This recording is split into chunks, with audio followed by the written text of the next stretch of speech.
Nah, kalau kembali lagi tadi, sebelum pandemi itu seperti ini, kegiatan praktikum di lab. Jadi mahasiswa mengamati langsung, misal alat ukur debit itu bagaimana, nanti dicatat apa dalam form yang telah disediakan, nanti dengan panduan praktikum yang sudah saya share, nanti juga ada panduan praktikum yang versi Microsoft Word ya, nanti bisa di share oleh dosen kelas, nanti seperti ini kegiatan praktikumnya, mengamati langsung begitu. Ini hanya supaya ada gambaran. Nah, jenis praktikum yang dilakukan. Pak Bagus, sebentar Ya. Pak Bagus, mohon maaf. Ini ada sebagian kok yang nggak bisa masuk ke Zoom ya. Bentar, ini sudah banyak yang katanya di lock itu. Saya kok. Bentar. Terbatas 100 Pak Mahir. Oh iya, ada log meeting ininya. Enggak 300 loh. 300 harusnya Pak. Oh iya. Sebentar. Bu Novi bisa minta tolong Bu. Kita live on YouTube gitu Bu Novi. Biar yang lain bisa ngikuti. Live di YouTube. Ini kayaknya di lock Pak, karena saya lihat security-nya kok itu ya. Bentar. Pencet mungkin. Oke, sudah saya tadi saya nggak nge-lock sebenarnya given ya. Sudah saya sudah saya unlock kayaknya. Sudah. Saya lanjutkan Pak. Oh sudah ada yang masuk. Monggo Pak Bagus dilanjutkan. Mohon maaf. Seperti ini kira-kira praktikumnya, tapi nanti meskipun dengan melihat video, saya harap nanti ya tidak mengurangi tadi ya esensi dari pelaksanaan praktikum, tetap bisa mengerti dari praktikum hidrolika. Jenis praktikumnya ini secara umum ada 4, tapi di nomor 4 ini ada 4 alat, sehingga praktikumnya ada 7. Ada 7, pertama adalah perhitungan angka Reynolds, menggunakan alat Osborne-Reynolds aparatus namanya. Nah, angka Reynolds ini menghitung untuk mengidentifikasi jenis aliran apa, sudah dijelaskan belum di kelas kira-kira? Sudah ada yang pernah dijelaskan belum? Halo, ini.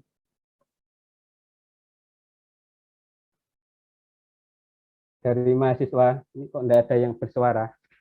Pernah dijelaskan tentang angka Reynolds belum? Maaf Pak, izin menjawab. Ya.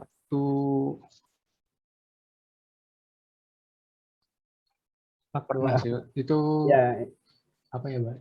How do I say it? Iya, nanti berarti dibuka lagi ya, kalau lupa memang kembali lagi nanti kalau besek di pipa itu ya.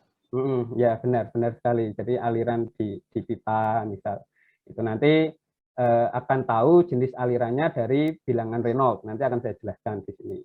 Nah, lalu yang kedua adalah pengukuran debit pada aliran bawah pintu. Ada pengukuran debit pada alat ukur ambang di sini ya. Nanti kenapa kok ada misal alat ukur bentuk ambang lebar dan lain-lain. Di sini ada juga karometer, alat ukur Thomson, alat ukur ambang tajam, dan partial flume. Nanti kita lihat satu persatu. Mungkin ini masih ngawang, belum tahu alat-alatnya bagaimana. Sudah, jadi ada 7. Jadi nanti diperhatikan masing-masing dari alatnya. Nah ini, jadi untuk menghitung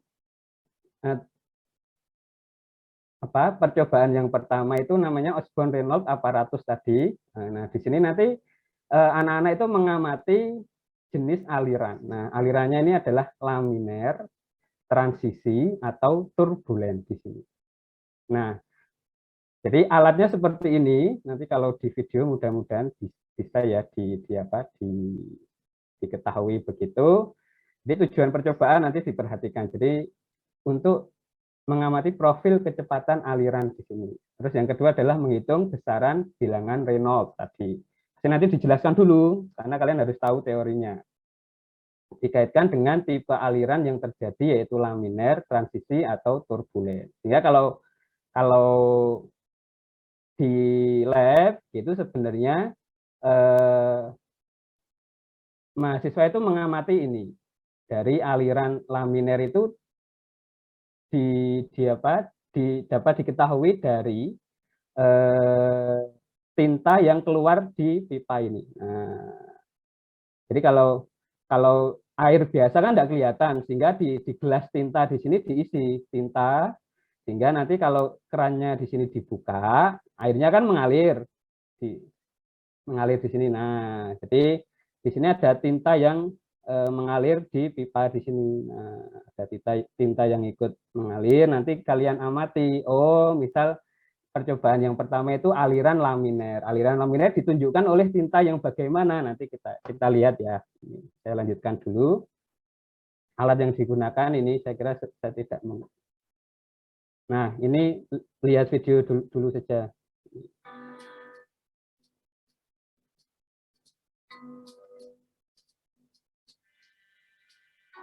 Suaranya terdengar?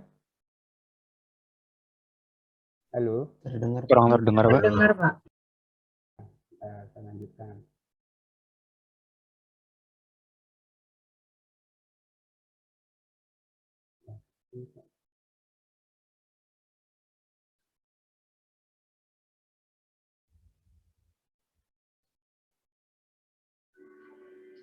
Mekanika fluida dan hidrolika merupakan mata kuliah wajib dasar pada rukun mata kuliah hidroteknik yang ditempuh mahasiswa Departemen Teknik Sipil ITS pada semester 3. Mata kuliah ini memiliki bobot 4 SKS yang terdiri dari 3 SKS perkuliahan dan 1 SKS praktik. Dalam video kali ini, kita akan bersama-sama melihat pelaksanaan praktikum hidrolika yang dilaksanakan di Laboratorium Rekayasa Sumber Daya Air dan Pantai Departemen Teknik Sipil ITS. Video praktikum hidrolika ini adalah panduan pelaksanaan praktikum yang berfungsi sebagai salah satu sarana untuk lebih memahami materi kuliah hidrolika saluran terbuka. Jenis praktikum hidrolika yang akan dilaksanakan antara lain perhitungan angka Reynolds dengan menggunakan Osborne Reynolds aparatus, pengukuran koefisien debit pada aliran bawah pintu,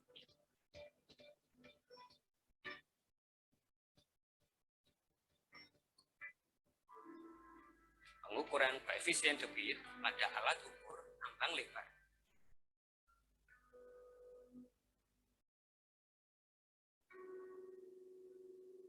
perhitungan debit dengan menggunakan 4 buah alat ukur debit pada saluran terbuka meliputi current meter,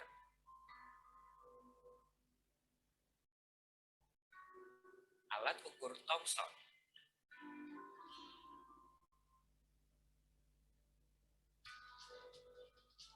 alat ukur ambang tajam segi 4, dan alat ukur partial flux. Dan yang terakhir adalah perhitungan kecepatan aliran lewat tukang dan koefisien koreksi perhitungan debit dengan menggunakan tabung Torricelli.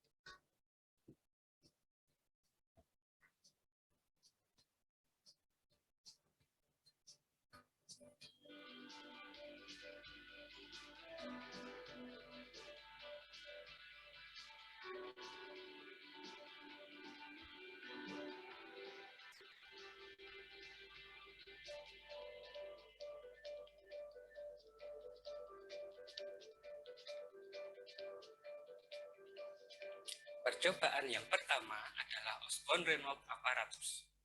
Tujuan percobaan ini adalah yang pertama, mengamati profil kecepatan aliran pada pipa percobaan. Yang kedua, menghitung besaran bilangan Reynolds atau RT dikaitkan dengan tipe aliran yang terjadi, yaitu aliran laminer, transisi, atau aliran turbulen. Alat-alat yang digunakan adalah peralatan Osborne Reynolds atau Osborne Reynolds aparatus, termometer, stopwatch, gelas ukur, tampungan air, dan stop keran. Prosedur percobaan dari Osborne Remote Apparatus adalah yang pertama, posisikan Osborne Remote Apparatus mendatar dan pipa percobaan dalam posisi vertikal sempurna. Kemudian, alirkan air ke dalam pipa percobaan Osborne Remote dengan mengatur stop keran yang terukur. Osborne Remote Apparatus dan Jadi ini ya, pertama alatnya harus dibuat benar-benar stabil, terus pipanya ini vertikal sempurna, lalu di sini air itu dari selang yang hijau ini ke atas ini nanti dialirkan air untuk ngisi tabungnya yang atas di sini. Ini keran yang bawah apa? Stop keran yang bawah belum kita buka. Jadi ini untuk ini ngisi air dulu ini tadi. tampungan air. Kedua, isi tabung zat warna dan selanjutnya ujung injektor diturunkan sampai mulut kita yang berada pada bagian atas pipa. Tiga, diamkan air dalam Osborne Remote Apparatus selama 5 menit, kemudian ukur temperatur air. 4, buka stop keran pada Osborne Remote Apparatus dengan mengatur besarnya debit yang dikehendaki. 5, alirkan zat warna lewat jarum injektor sehingga tampak macam aliran yang terjadi dalam pipa. Nah, ini jadi intinya itu tadi. Jadi kita tahu dari zat warna alir di dalam pipa ini ya, pipa kaca di sini. Terus diamati, oh aliran ini laminer atau aliran turbulen begitu. Dengan tadi membuka stop keran yang bawah. Nah, kira-kira aliran laminer itu ditunjukkan oleh pernah diajarkan aliran laminer belum? Kalau belum dijawab belum, karena nanti akan saya teruskan. Tidak apa-apa, gitu ya.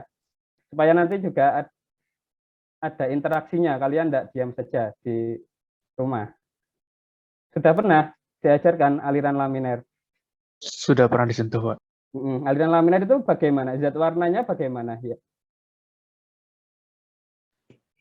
Lurus. Satu garis lurus. Ya, jadi di situ. Jadi kalau kalian mengamati langsung di lab itu, oh kalau garis lurus apa? Kalau zat warna yang apa di pipa ini lurus begitu ya, sejajar dengan garis arusnya gitu, nanti namanya aliran laminer. Jadi apakah nanti di dalam memutar kerannya itu diputar beberapa, jadi diputar satu kali, dilihat apa tintanya ini tadi apa zat warna di dalam pipa. Nanti kalau kerannya diputar lebih besar gitu kan debitnya lebih besar. Nah, apakah nanti masih lurus atau sudah berubah begitu, terus diputar selama 15 kali percobaan. Ini kita lihat dulu. 6. Amati dan catat macam aliran yang terjadi dengan indikasi garis arus yang terbentuk oleh zat warna dalam Nah, dari sini. percobaan, yaitu aliran laminer atau aliran turbulen. Itu ya. Jadi diamati dari beberapa, jadi satu kali diamati, nanti diperbesar lagi, diamati sebanyak 15 kali. Dicatat, oh alirannya laminer atau turbulen dari zat Ukur warna. debit yang lewat dalam pipa percobaan dilakukan dengan mengukur volume aliran keluar yang ditampung dalam gelas ukur selama tenggat waktu tertentu. Tenggat waktu penampungan air diukur dengan menggunakan stopwatch. Dan yang terakhir adalah ulangi percobaan di atas dengan variasi debit paling sedikit 15 kali, sehingga akan terlihat macam aliran mulai aliran laminer hingga turbulen. Nah, ini tadi laminer hingga turbulen tadi dari putaran stop keran tadi. Jadi pertama diputar kecil dulu, oh pertama misal masih laminer. Terus kedua masih laminer hingga nanti jumlahnya 15 kali, nanti suatu saat akan berubah. Jadi sudah tidak beraturan begitu ya, seperti gambar yang paling bawah di sini. Jadi sehingga kalau pengamatan itu yang bisa diamati hanya dua, jadi laminer atau turbulen saja. Jadi lurus atau dia tidak beraturan begitu. Hanya itu saja, gampang toh? Halo. Nggak susah kan ya? Halo, masih ada suara? Masih, Pak. Ya, Cukup bisa dimengerti, Pak. ya, itu adalah pengamatannya. Nah, dari situ harus tahu teorinya kan ya, bahwa di sini sudah benar bahwa memang benar aliran ini laminer, memang benar aliran ini turbulen, itu setelah ini, penjelasan setelah ini ya.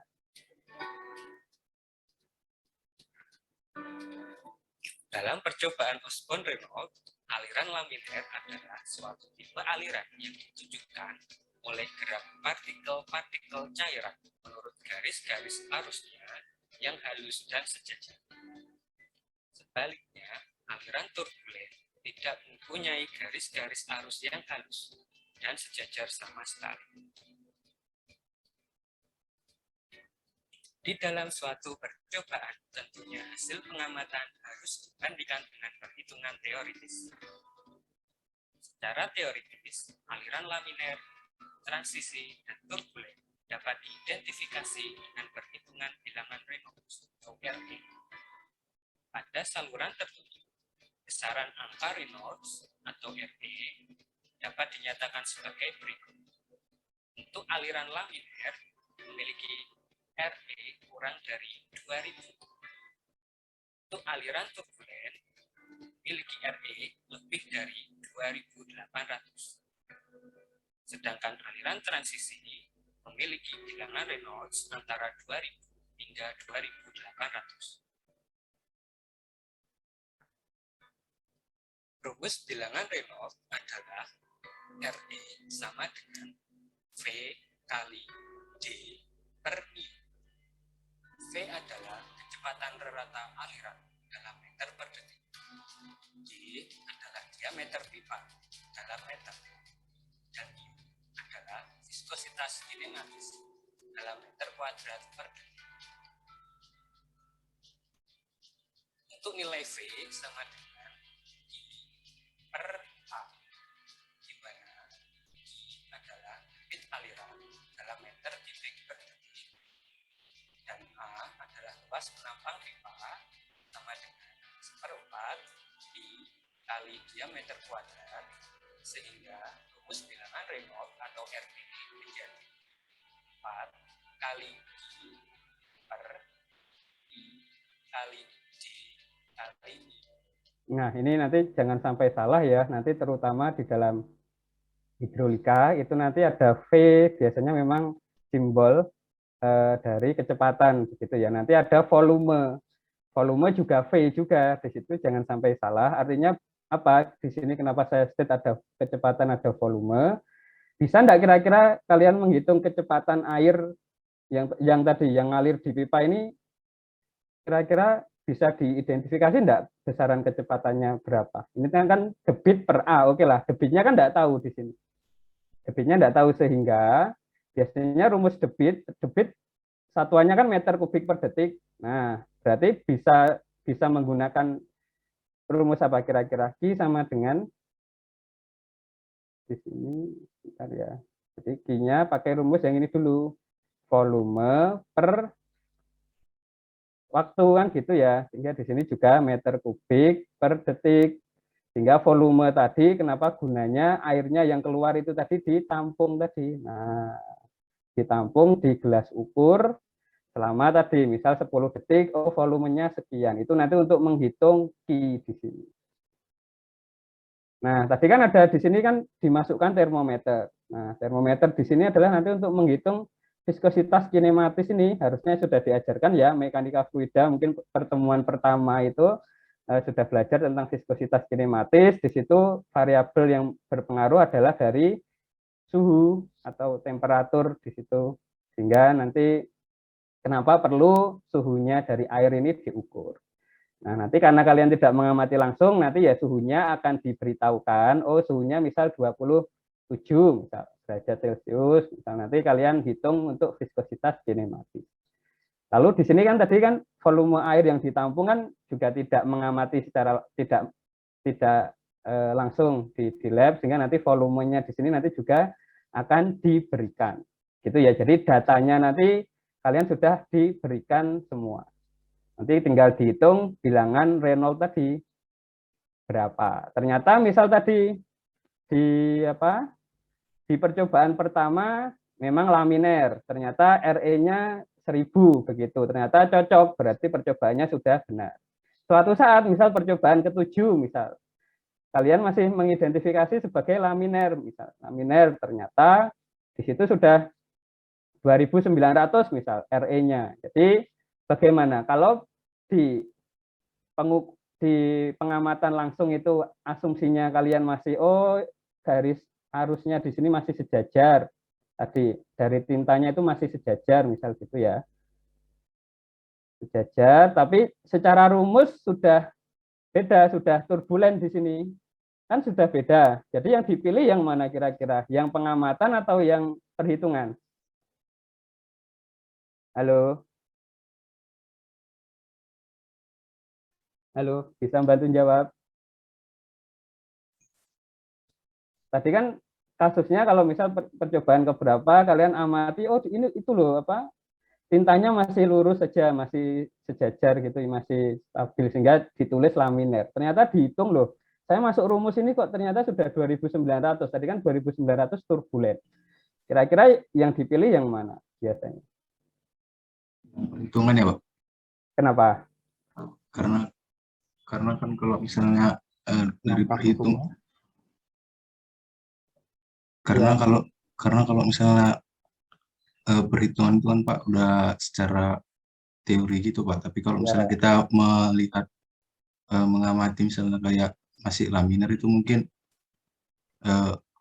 kalau misalnya kita melihat dari jauh mungkin laminer, tapi kalau misalnya di zoom mungkin dia tuh ada cenderung ke turbulen Pak, walaupun karena mungkin jarak pandang mungkin Pak, jadi bisa human error gitu Pak. Ya, benar sekali. Jadi mungkin karena di sini mungkin bukan mungkin ya, misal tadi 5 orang begitu, satu mengamati itu sudah laminer, itu baru masih laminer, itu sudah turbulen. Jadi kan itu tergantung human juga ya, jadi tergantung pengamatan masing-masing individu, sehingga mungkin ada human error dan lain-lain, sehingga memang yang dipilih pada akhirnya adalah yang perhitungan. Rata-rata begitu. Tapi memang harus ininya sudah benar-benar tepat ya. Tadi kan perhitungannya juga dari volume. Tidak ada air yang terbuang dan lain-lain. Gitu ya. Nanti itu tadi. Jadi ada pengamatan, ada perhitungan. Sudah dimengerti percobaan 1 kira-kira? Mudah toh? Halo. Gimana? Masih bisa dimengerti Pak. Ya. Nah, ini saya lanjutkan ya. Jadi ini sudah selesai yang pertama. Dan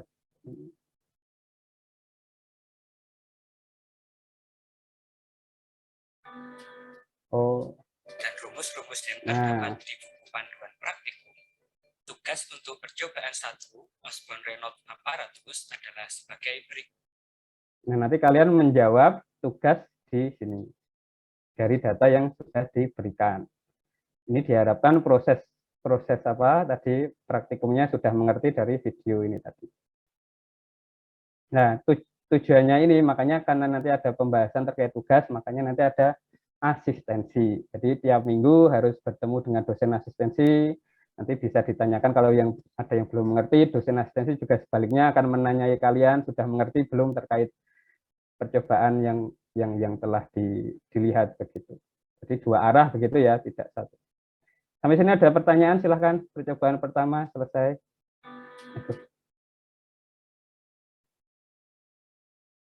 Ada tambahan kira-kira Pak Mahendra, Pak Damar, Pak Edi, Bu Novi?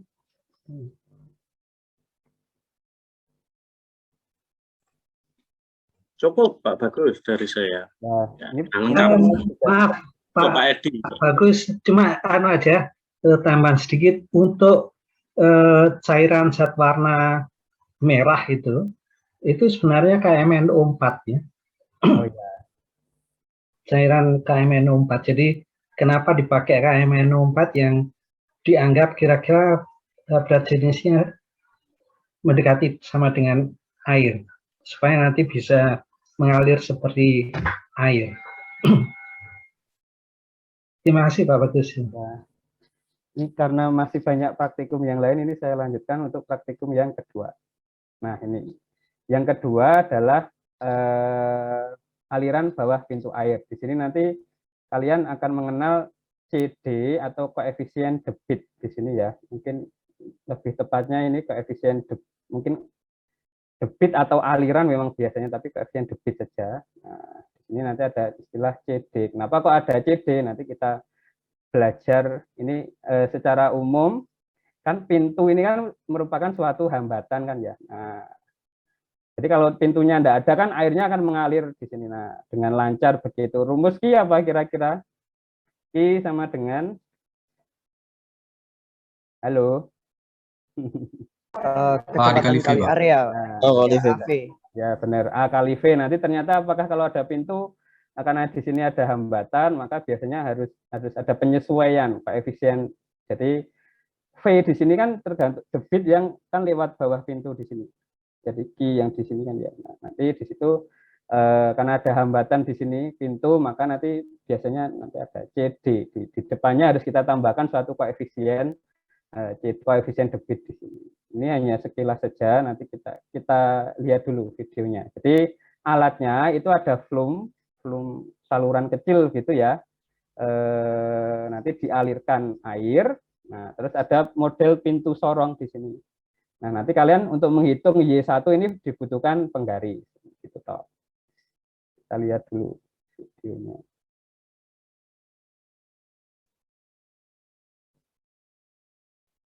Percobaan yang kedua dari praktikum hidrolika adalah aliran bawah pintu air. Tujuan percobaan dari aliran bawah pintu air adalah menghitung koefisien debit atau CD pada aliran bawah pintu. Alat-alat yang digunakan: 1. Flum beserta perlengkapannya. 2. Model pintu sorong. 3. Penggaris. Prosedur percobaan dari aliran bawah pintu adalah atur dasar flum dalam posisi horizontal sempurna. Lalu, alirkan air lewat pintu dengan debit tertentu dan buat kondisi aliran bebas dengan cara mengatur tinggi bukaan pada tailgate. Ukur debit dengan menggunakan alat ukur yang tersedia pada flum yang digunakan. Ukur dimensi bukaan pintu. Dalam percobaan ini, bukaan pintu selalu tetap untuk semua debit. Lalu, ukur tinggi muka air di depan dan di belakang pintu masing-masing 5 kali. Langkah yang terakhir adalah ulangi percobaan ini dengan debit yang berbeda-beda minimum 5 kali. Nilai debit pada aliran bawah pintu adalah Q sama dengan CD kali D kali A kali akar 2 G Y1, di mana CD adalah koefisien debit, D adalah lebar pintu dalam meter, A adalah tinggi bukaan pintu dalam meter, Y1 adalah tinggi muka air di hulu pintu dalam meter, G merupakan percepatan gravitasi. Bentar ya.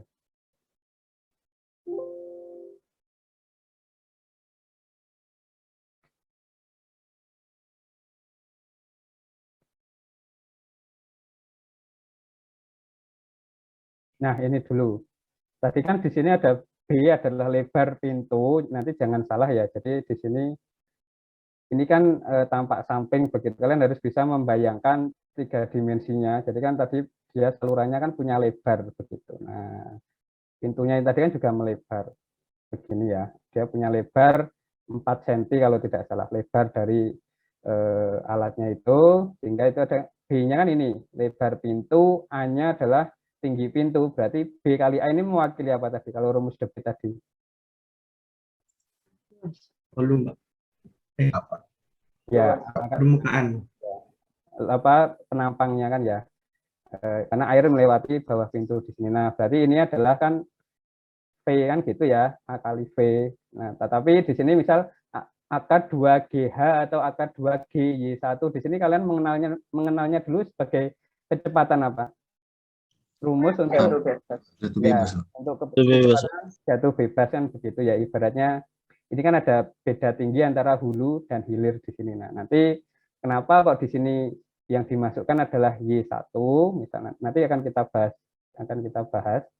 Ini kita lihat dulu videonya. Nanti, artinya kan di penurunannya ya dari rumus ini adalah ya dari A kali, kalian harus tahu itu gitu ya maksud saya. Jadi kenapa ada CD? Karena ada ini pintunya ini kan suatu hambatan tadi.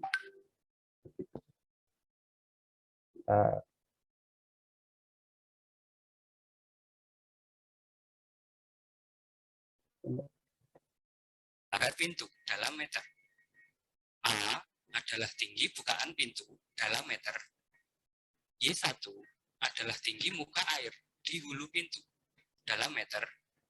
G merupakan percepatan gravitasi dalam meter per detik kuadrat. Ada dua macam aliran yang dapat terjadi pada aliran bawah pintu. Pertama adalah aliran bebas. Dapat dilihat dengan terjadinya loncatan air di belakang pintu. Kedua adalah aliran tidak bebas, di mana loncatan air tidak terjadi dan tinggi muka air di belakang pintu lebih dari tinggi bukaan pintu atau pintu tenggelam. Untuk aliran bebas berlaku persamaan debit di atas. Sedang untuk aliran tidak bebas, persamaan di atas tidak berlaku, harus diturunkan dari persamaan Bernoulli. Nah, ini yang perlu digarisbawahi ya, untuk aliran bawah pintu nanti yang dihitung adalah khusus untuk aliran bebas tadi. Jadi di sini tuh ada pintu lagi, pintu sorong di bagian hilirnya di sini. Nah, ini yang di alatnya itu ya, ini tadi. Nah, ini yang bisa diatur, dibuka tutup begitu. Artinya kalau ternyata di sini agak ditutup, dihambat di bagian hilir, di sini airnya kan juga terhambat, sehingga sebenarnya kondisi aliran bawah pintu itu bisa dua tadi, bisa aliran bebas tadi, bisa kalau ini namanya aliran tenggelam. Jadi kalau aliran sudah aliran pintunya di sini tenggelam di sini, muka air di hilirnya lebih tinggi daripada tinggi pintu, maka rumus yang tadi tidak berlaku begitu ya. Jadi harus diperhatikan begitu. Memang alirannya termasuk aliran sempurna atau tenggelam begitu. Nanti ini hanya sebagai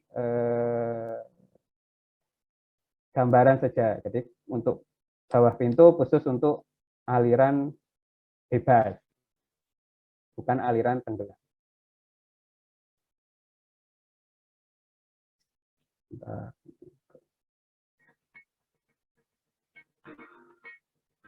Tugas untuk aliran bawah pintu adalah sebagai berikut.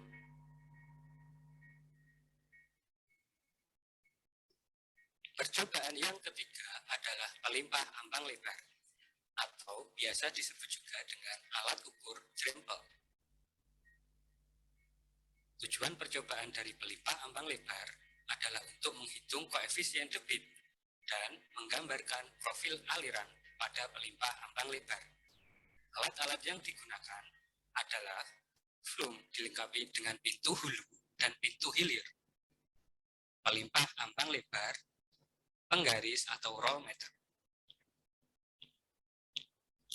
Suatu pelimpah dinamakan pelimpah ambang lebar apabila paling tidak terdapat satu penampak di atas ambang yang mempunyai garis arus lurus. Pada kondisi ini, tekanan air pada penampang di atas ambang mengikuti hukum hidrostatik. Prosedur percobaan dari pelimpah ambang lebar adalah ukur dimensi pelimpah ambang lebar dari.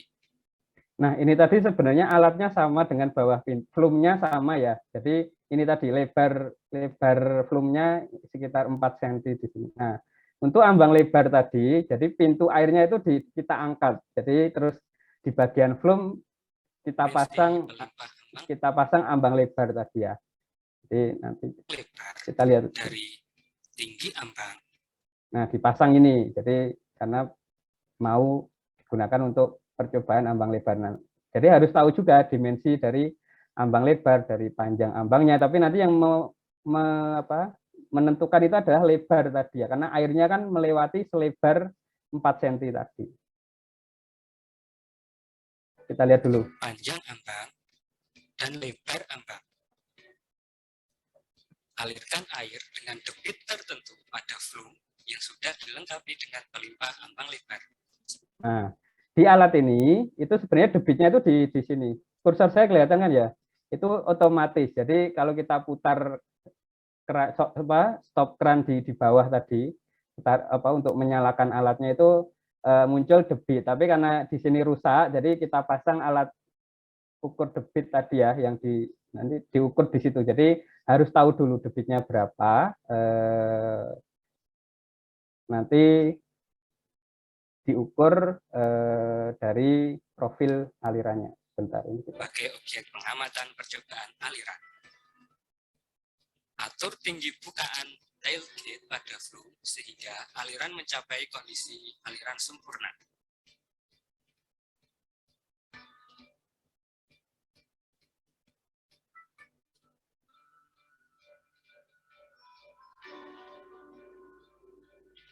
Ukur jarak dan kedalaman air di beberapa tempat sehingga mampu menggambarkan profil permukaan aliran.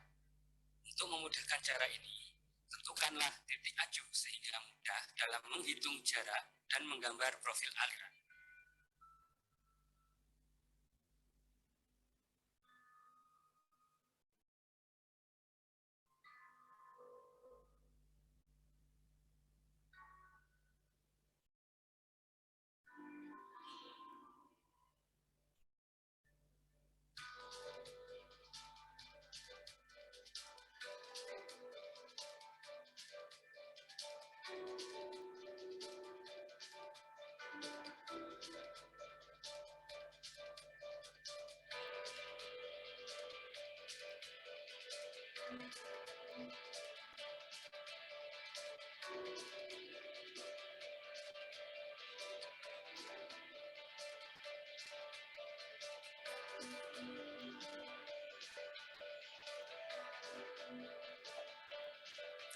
Dengan debit tetap, aturlah tailgate sehingga kondisi aliran menjadi tidak sempurna. Ukur jarak dan kedalaman air untuk menggambar profil aliran pada kondisi tidak sempurna. Nah, ini tadi, jadi ada pintu tadi di bagian belakang alat ini ya, di bagian hilir di sini, supaya tahu bahwa ambang itu nanti kondisi di lapangan itu bisa terjadi aliran sempurna kalau dia alirannya tidak ada efek air balik begitu. Kalau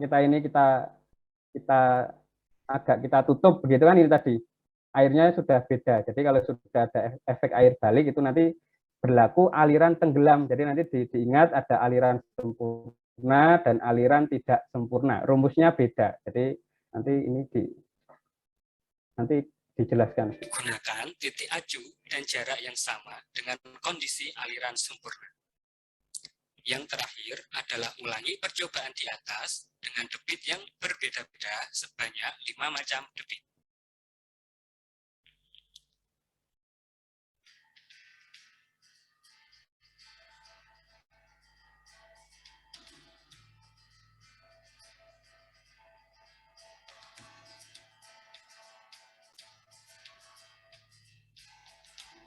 Debit yang mengalir melalui pelimpah ambang lebar dapat dinyatakan dalam I sama dengan CD kali B kali H0 pangkat 3/2, di mana I adalah debit yang mengalir melalui pelimpah atau ambang. CD adalah koefisien debit. B adalah lebar ambang. H adalah tinggi air di atas ambang. H0 adalah tinggi muka air di depan pelimpah. T adalah tinggi pelimpah.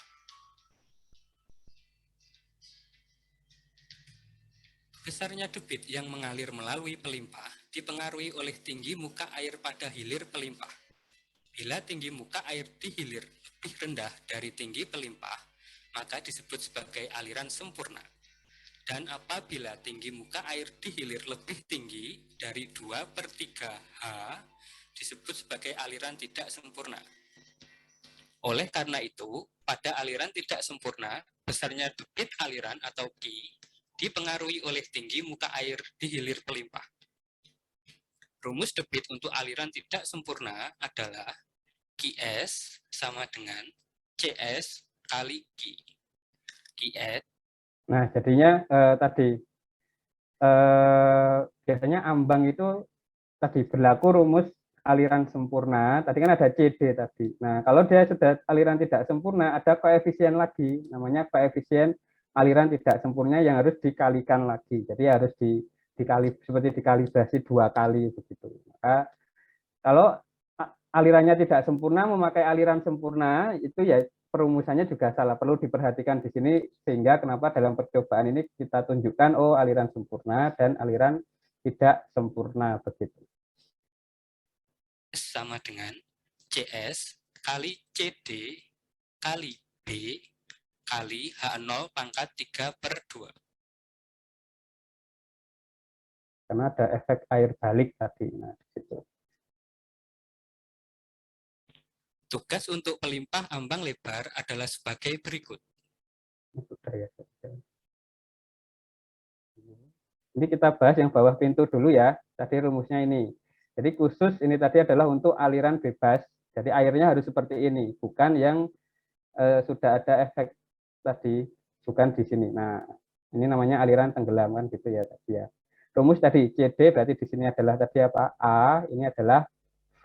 Nah, V di sini ada yang memakai Y1, ada misal nanti ada HE atau tinggi energi. Tinggi energi itu di sini karena kalian perhatikan di sini muka airnya kan dia kalau dia sudah dekat dengan pintu di sini, ini kan agak melengkung begini. Dia kalau memakai HE, V yang sebelum pintu di sini kan V-nya sudah mendekati, V-nya sangat kecil sekali, jadi mendekati 0, sehingga kan biasanya kan HE sama dengan Y1 plus V kuadrat per 2G. Nah, karena di sini kecil, maka biasanya bisa langsung menggunakan Y1 saja. Ini untuk tadi, ya seperti kecepatan jatuh bebas begitu, tapi ya tidak. Jadi kalau di perumusan biasanya dipakai langsung tinggi air di hulunya, hulu pintu di sini. Nah, tapi nanti harus ditambahkan CD di sini. Oke. Sampai sini ada pertanyaan apa enggak? Sehingga tadi kalau pengamatan ya Y1-nya ini harus tahu, maka diukur dengan mistar tadi. Nanti datanya Y1 akan kita beri. Kalian tinggal hitung saja. Sudah? Sampai sini. Nah, untuk percobaan 2 tadi, nanti itu adalah kalian mencoba mengidentifikasi CD ini yang dihitung itu CD. Maka Q-nya tadi kan sudah diketahui dari alat tadi. Jadi ketika memutar stop keran itu, di situ muncul Q di alatnya. Jadi di sini nanti kalian akan mencoba membuktikan nilai CD untuk aliran bawah pintu. Yes. Artinya kalau CD-nya tadi tidak ada, bagaimana ya? Kita ngitung Q-nya jadi tidak cocok kan gitu ya. Sampai sini ada pertanyaan apa enggak terkait CD ini tadi? Jadi CD adalah koefisien yang harus ditambahkan dalam perumusan debit karena misal ini kan merupakan suatu tadi ya hambatan tadi ada hambatan. Nah, bisa dimengerti sampai sini? Halo. Bisa, Pak. Ya nanti di situ. Nanti makanya di sini mencoba ini sebenarnya sudah ada ya teorinya di jurnal-jurnal untuk bawah pintu itu CD-nya range-nya dari sekian sampai nah nanti kalian coba buktikan sudah sesuai belum kan. Ini adalah bawah pintu. Nah, sekarang saya jelaskan yang khusus ambang lebar ini tadi. Nah, ambang lebar ini kan juga kalau tadi di sini alirannya tanpa kenapa sih harus repot-repot kita buat ambang di sini ada halangan ini hambatan ini bentuknya kok seperti ini tadi ya. Disebut ambang lebar karena dia punya jarak horizontal di sini selebar sepanjang ambang lebarnya itu sehingga namanya nanti ada ambang tipis nanti kalian akan tahu. Nah di sini nanti ini penurunan dari ambang rumusnya kan ini nanti kita lihat dari Nah, kalau rumus ini nanti diturunkan dari aliran kritis gitu. Kalian sudah mungkin belum ya aliran kritis, karena ini kan baru-baru setelah UTS. Mungkin setelah ini akan diajari aliran kritis, artinya aliran kritis itu adalah di sebelah ini. Nih, nah, jadi ketika dia misal ada pelimpah begitu, aliran kritis itu pas dia di sini. Nah, di sini ada HC, ketinggian kritis di sini. Di sini nanti ada H, ketinggian air sebelum melewati ambang. Nah, di sini ada persamaan energinya, kira-kira besaran HC nanti akan dijelaskan. Secara teori itu biasanya adalah 2/3 H1 V kuadrat per 2G di sini, dia adalah 1/3 H1. Nah, ini nggak bisa ya. Bentar, ini kok.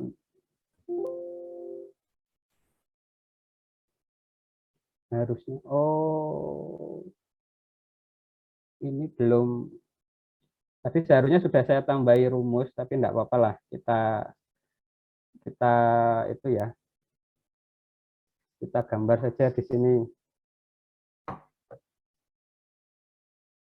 Nah, rumus H kritis itu kalau salurannya bentuknya segi 4 itu adalah akar pangkat 3 Q kecil per G kecil kuadrat begini. Q kecil, kalian pernah mendengar istilah Q kecil enggak kalau di Megflow atau hidrolika sebelumnya? Q kecil itu sama, sudah pernah diajarkan enggak? Kalau belum enggak apa-apa, dijawab belum Pak gitu nanti kita bahas.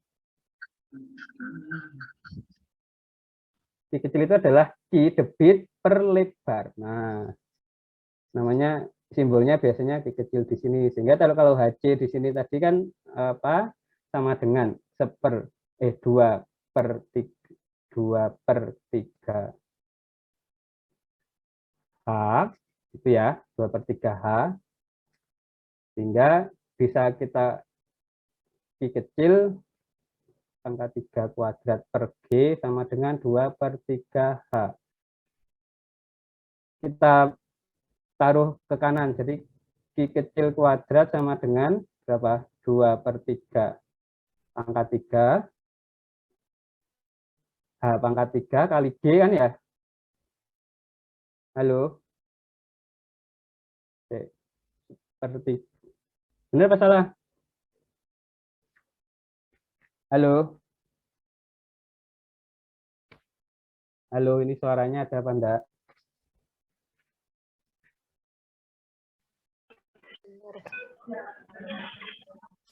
Halo?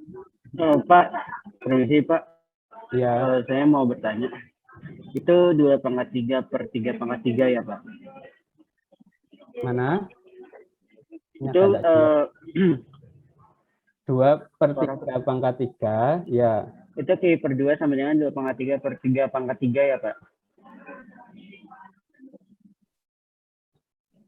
Mana? Sebentar.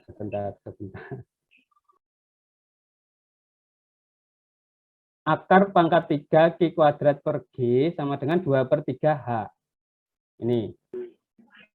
Itu jadinya Pak, itu jadi Q pangkat 2 sama dengan 8/27 H pangkat 3 kali G. Ya, ini kita gambar ya. Ini sama dengan 2/3 pangkat 3 kali H pangkat 3 kali G kan ya. Jadi Q sama dengan berapa? 2/3 pangkat 3/2 kali H pangkat 3/2 kali 9,81. Benar enggak? Pak, itu pangkat 3 pangkat 2 itu pangkat 3/2 itu buat keseluruhan 2/3 kan Pak? Ya, oh ya. Nih.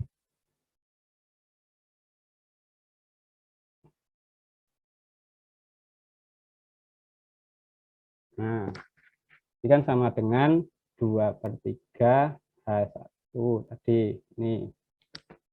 Sekarang dihitung yang saya lingkari ini. Kalian hitung pakai kalkulator berapa? 2/3 pangkat 3/2 kali 9,81.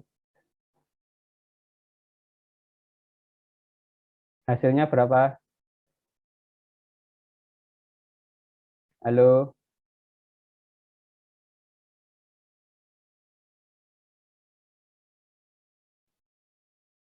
Halo, belum ada. Saya dapat 5,34, Pak. Masa 5,34? Ini ada yang salah mana? Oke, kuat. Benar ya ininya. 2 per. Iya Pak, saya juga nomor 5,34 Pak. Oh, G-nya pangkat setengah. Tadi kan G-nya kan ikut. G, iya. G-nya di sini 9 pangkat setengah berapa?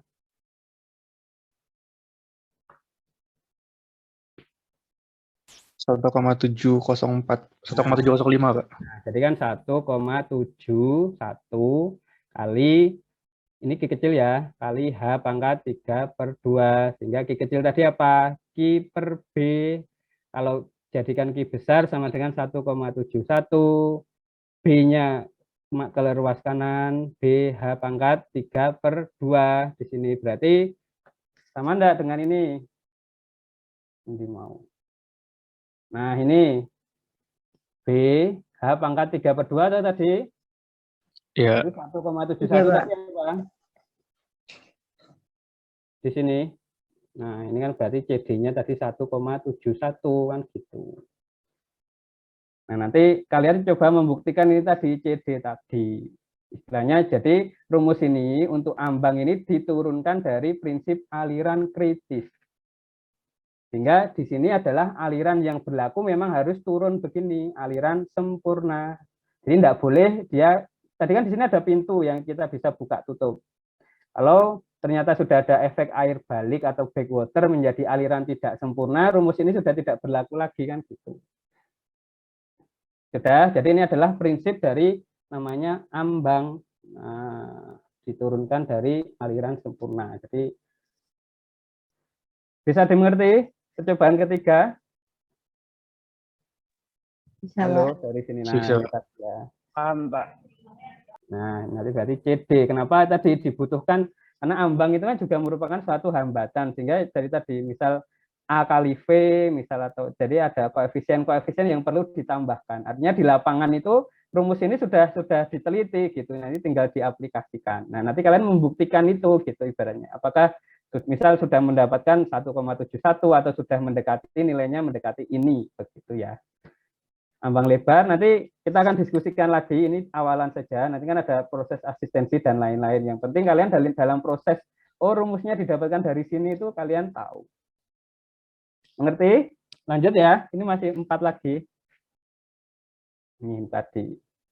Nah, jadi nanti setiap percobaan itu diulangi 5 kali biasanya. Nah, kenapa harus 5 kali? Supaya nanti bisa didapatkan grafik rating curve di sini. Rating curve adalah hubungan H dan Q. Ini misalnya, ini percobaan 1, H dan Q-nya titik ini. Ini kan ada berapa? 1, 2, 3, 4, 5, 6. Sehingga nanti bisa digambar grafiknya yang hitam ini. Grafiknya lengkung. Nanti akan saya berikan contoh gunanya ini apa. Ambang lebar, lanjut ya. Kita lanjut ke yang setelahnya dulu ya. Halo. Iya, Pak. Ya. Nah, ini hampir sama tadi. Ini juga rata-rata kecuali current meter ini ya. Nanti di sini itu ada percobaannya ada 4. Itu dilakukan secara bersama-sama. Jadi diukur bersama-sama. Prinsipnya juga ambang, prinsip dari ambang, alat ukur debit dengan ambang. Nah, di situ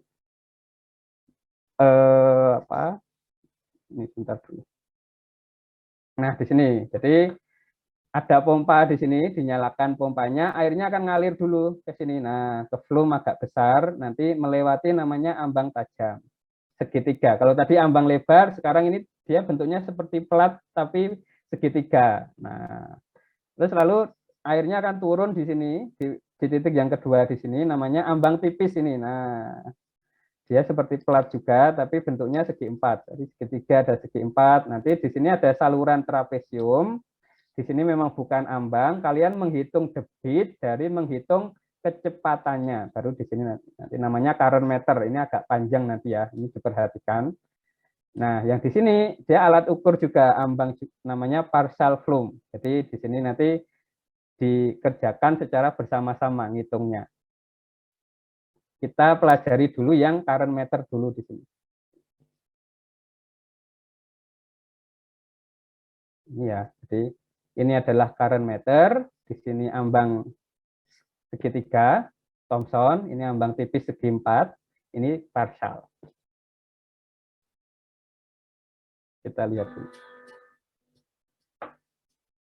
Percobaan 4, pengukuran debit dengan current meter.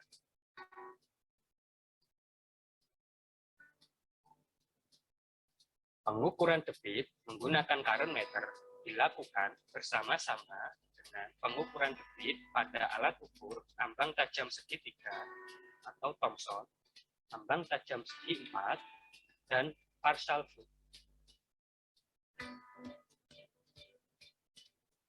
Tujuan percobaan adalah untuk mengukur besarnya debit yang mengalir pada suatu saluran dengan mengukur kecepatan aliran terlebih dahulu.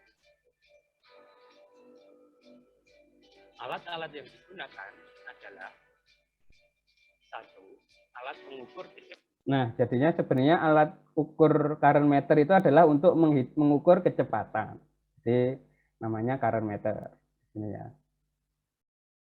Seperti ini alatnya. Kalau jadi terdiri dari alat current meter ini, terus ada tongkat, nanti ada baling-balingnya ini yang di atas ini. Baling-baling di sini kalau dia ada aliran air, dia akan berputar. Nanti di set, misal selama 15 detik, putarannya berapa itu sudah tampil di alatnya di sini.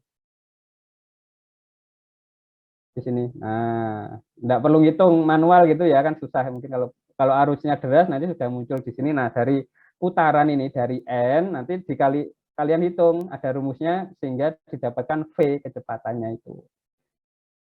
Atau sebelum kita belajar current meter mengukur kecepatan dengan alat ini, mengukur kecepatan di saluran atau di sungai biasanya paling mudah bagaimana kira-kira kalau tanpa alat begini? Oh, sungainya ini kecepatannya misal ya V sama dengan 1 meter per detik. Paling mudah mengukurnya gimana di lapangan? Halo? Ada yang bisa jawab? Misal ini saluran. Nah ini Meletakkan benda mengapung mungkin di atasnya, Pak. ya benar. Jadi kita jatuhkan saja benda mengapung, terus kita ukur, oh benda itu misal bergerak 1 meter dalam 1 detik, berarti kecepatannya 1 meter per detik kan begitu. Nah tapi kan kecepatan apa itu kan tapi kecepatan di permukaan. Nah, sementara kalau kita tadi rumus Q sama dengan V kali A itu kecepatan di mana? Nah, kira-kira kalau kalian menjatuhkan kaki kalian di saluran begitu ya, kecepatan di permukaan sama di dasar sama enggak kira-kira yang kalian rasakan misal? Kecepatan airnya kira-kira? Berbeda, Pak. Lebih besar yang mana? Paling besar yang mana? Dasar. Dasar. Masa? Nanti nah, kalau gitu terus V di sini V yang mana kira-kira yang dimasukkan dalam rumus Q tadi loh harusnya. Ada yang tahu enggak kira-kira? Halo? V yang mana? Nah, ini saya gambar lagi ya. Belum diajari, nanti mungkin V itu adalah ternyata begini, grafiknya itu adalah. Nah, grafiknya lengkung begini. Jadi sebenarnya kalau dia berhubungan dengan penampangnya di dasar yang pas di sini, yang berhubungan dasar, V-nya adalah 0. Jadi V tertinggi itu adalah di permukaan. Nah, sementara V di sini rumus itu adalah V ini. Nah, V bar ini berarti V apa? Halo. Rata-rata. Nah, V rata-rata letaknya di mana? Nah, ternyata letaknya adalah berarti kan sekitar di sini. Itu biasanya nanti makanya ada teorinya. Jadi supaya menghitung V rata. Sehingga kalau kita tadi menjatuhkan benda terapung tadi ya dia menjadi V permukaan juga enggak mewakili juga gitu ya. Jadi kenapa perlu misal alat current meter dan lain-lain. Bisa dimengerti sampai sini? Ada gambaran ya? Halo? Ya, Pak. Ya, kita lanjutkan dulu. mana ini tadi? Bentar, ini kursor saya yang agak tuh.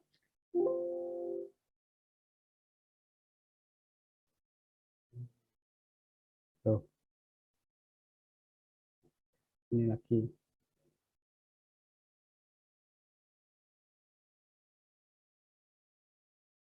Aliran sesuai gambar tautek belum terbuka bentuk trapesium. Prosedur percobaan dari percobaan current meter adalah ukur dimensi penampang melintang saluran dan alirkan air pada saluran tersebut. Berdasar pada lebar permukaan basah atau T, bagilah lebar permukaan basah menjadi 3, sehingga berbentuk 3 pias. Bagian pias ini jumlahnya dibuat ganjil, sehingga pada pias yang tengah, posisi tepat pada tengah-tengah saluran, sesuai gambar di bawah ini. Ukur dimensi dari masing-masing pias. Letakkan current meter pada kedalaman yang ditentukan. Tiap-tiap pias diukur pada kedalaman di 3 titik pengukuran, yaitu 0,2H, 0,6H, dan 0,8H. Saat pengukuran kecepatan dengan alat ini, propeller harus menghadap ke arah aliran. Pada setiap pengukuran kecepatan aliran, catat kedalaman current meter, jumlah putaran propeller dengan menggunakan counter, dan lama pengukuran menggunakan stopwatch. Hitungan jumlah putaran dimulai saat stopwatch dinyalakan sampai dengan stopwatch dimatikan. Biasanya dilakukan setiap 15 detik. Nah, ini tadi gunanya tadi karena dia di dasar sama di permukaan beda, sehingga kita ukurnya ya di 3 titik ini untuk mewakili tadi menemukan grafik kecepatan yang lengkung tadi, atau supaya juga kenapa tadi dibagi 3 pias tadi trapesium tadi ya, ini saya gambarkan. Nah, trapesium, ya, boleh saja kita ukur satu saja di tengah, tapi kan ya jadi kurang mewakili juga, artinya semakin detail kan semakin baik, sehingga kita buat pias-pias. Ini adalah pias 1, pias 2 yang tengah, pias 3. Nah, masing-masing nanti kita ukur di 0,2, 0,6, 0,8, 0,2, 0,6, 0,8. Jadi semakin banyak titiknya nanti akan lebih baik gitu ya dalam mengukur. Nanti dari V akan dihitung tadi V kali A gitu. Jadi semakin banyak titiknya nanti semakin baik, diharapkan begitu.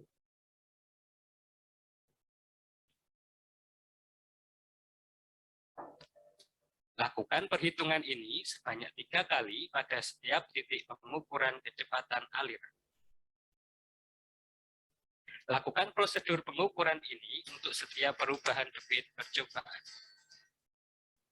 Percobaan dilakukan untuk 5 macam debit.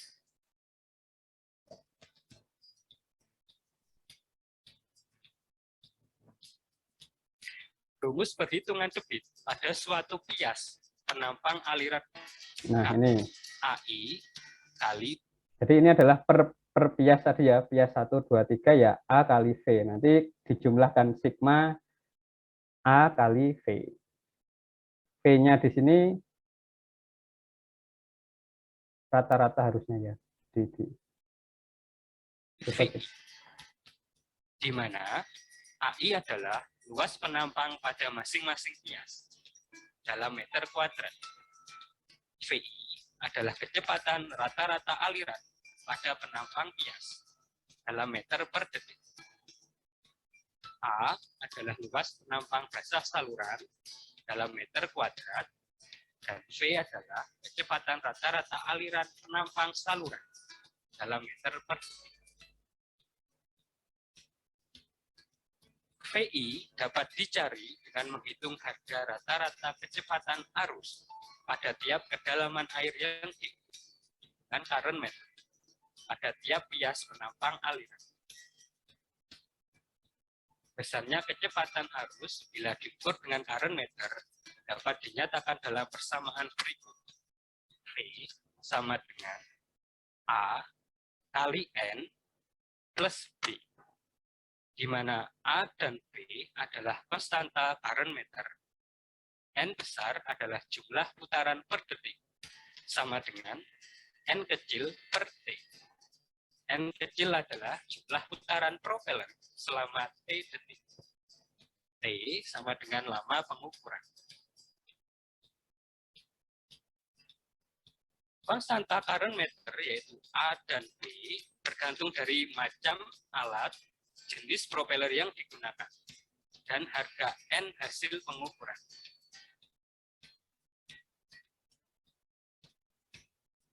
Nah ini, jadi tadi di current meter itu kan yang diketahui tadi kan jumlah putaran sama waktu tadi. Nah, nanti dihitung jadi N besar ini. Nah, di situ juga harus tahu jenis propellernya yang mana, karena ada banyak, ada yang besar, ada yang kecil. Nah, nanti ini sudah diberitahu propeller nomor ini. Sehingga V-nya nanti A dan B-nya adalah ini. Disesuaikan dari apakah N-nya itu nanti kurang dari 2,57 atau enggak. Kalau dihitung. Nanti untuk menghitung V tadi. Sehingga memang current meter itu dari putaran propeller dapat untuk menghitung kecepatan. Kemudian ada pertanyaan kira-kira? Apa sudah cukup jelas? Sehingga kalau current meter ini Q masih dihitung dengan rumus tadi. V karena V-nya sudah ketemu kali A. Nah, A-nya tadi kan A-nya ya ini luas penampang ini. Makanya juga harus dihitung tinggi airnya berapa, B-nya berapa di sini. Jadi untuk menghitung Q. Sudah? Halo? Ada pertanyaan enggak kira-kira? Halo? Tidur semua ini. Cukup paham, Pak. Masih belum. Ya, ini kita Pak Bagus, ya, Pak Bagus, maaf mau nambahin sedikit aja. ya, Pak Ibu. Ya kebetulan ini gambarnya sudah cukup jelas ya. Jadi kalau tadi posisi current meter itu letaknya di 0,2H, 0,6H, 0,8H itu diukur dari muka air ya, bukan dari dasar. Jadi seperti gambar yang sudah ada di situ, itu 0,2H, H itu ada kedalaman airnya, diukur dari muka air, bukan dari dasar, bukan dari dasar saluran. Itu aja Pak Bagus, terima kasih. Saya lanjutkan. Ini adalah jenis propeller diatur dengan current meter. Nah, ini ternyata untuk menghitung V rata-rata kalau kita tadi percoba kalau satu titik saja V rata-rata itu kira-kira di posisi V 0,6H ini tadi. Jadi bukan di permukaan tadi ya, atau kalau 2 titik pengukuran ya 0,2 ditambah 0,8 per 2. Karena kita tidak 3 titik pengukuran, kecepatan rata-ratanya kira-kira ini. Jadi yang 0,6 dikalikan 2 dibagi 4. Itu adalah untuk menghitung V rata-rata.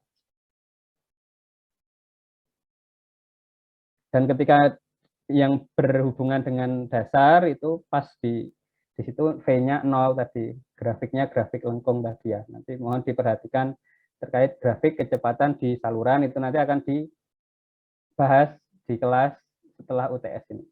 Jangan khawatir. Dalam persamaan berikut. Nah, lalu di sini nanti dihitung kecepatan tiap titik berapa. Tugas untuk percobaan current meter adalah kecepatan terus kecepatan rata menggunakan rumus tadi dibagi tadi, terus hitung debit. Nah, nanti karena di sini itu sebenarnya kalau di praktikum itu kalau sudah semua 4 itu debitnya dinaikkan, debit kedua kalian ngukur lagi, debit ketiga, debit keempat. Nanti akan saya jelaskan kenapa perlu 5 titik.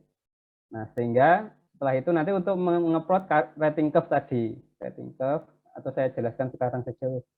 Jadi kalau rating curve tadi, nah kan kalian kan menggunakan 5 titik tadi. Nah ini, nah, ini Nanti dibuat. Nah, suatu saat kalau di lapangan terjadi muka air yang tidak di 5 titik ini ya, tinggal diplot. Oh, muka airnya tingginya sekian misal, atau terus nanti diplot ke bawah, itu nanti akan ketemu tadi kan hubungan H dan Q di sini. Nah, sehingga akan ketemu di semua titik dengan grafik rating ini. Nah, nanti yang perlu dimengerti juga ada namanya isovel ini. Isovel itu seperti membuat garis kontur. Jadi karena tadi kalian sudah tahu ya, misal kecepatan kalau tadi kan memanjang. Kalau memanjang tadi kan kecepatannya kan begini. Nah, begini. Ini grafik kecepatan yang tertinggi di permukaan. Berarti kalau melintang begini kecepatan tertinggi kira-kira di mana? Kecepatan terbesar kalau muka airnya di sini. Halo. Ini tadi kalau dia penampangnya memanjang, airnya begini. Kalau sekarang melintang begini berarti kecepatan tertingginya di mana? Di tengah mungkin, Pak.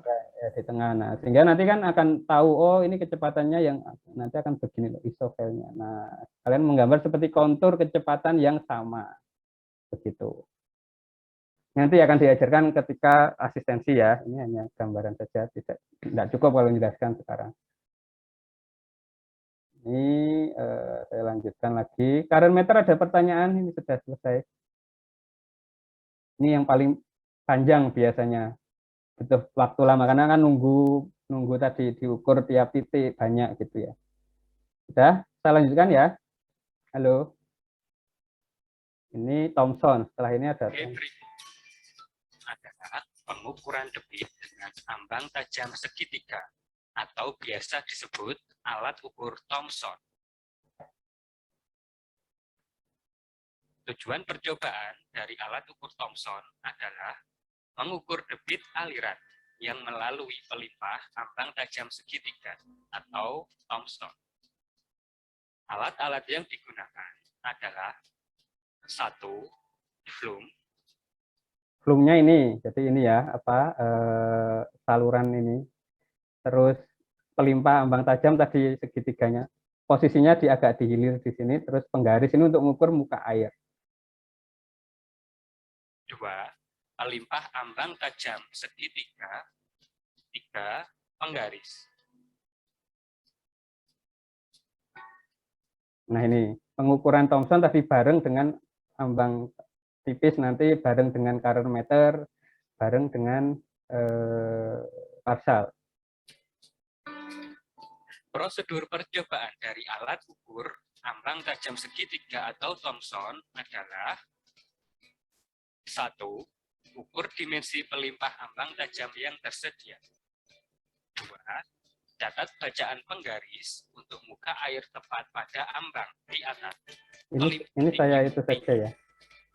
Ini saya terangkan aja. Nah gini, jadi kalau prinsipnya ini tadi kan pelimpah, jadi ini potongan memanjangnya, artinya bagaimana? Tadi kalau ambang lebar tadi kan, nah yang menentukan pada akhirnya adalah kan H kritis di sini. Kan gini ya, aliran sempurna tadi, sehingga yang dihitung adalah H ketika sebelum melewati ambang. Nah, di sini.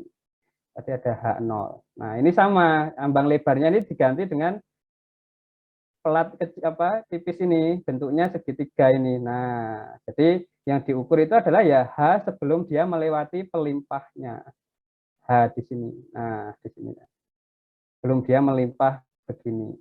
Misal segitiganya di sini ya, misal ya, bentuknya ini. Jadi yang diukur tadi sebelum ini, H ini. Makanya ada penggaris tadi. Dari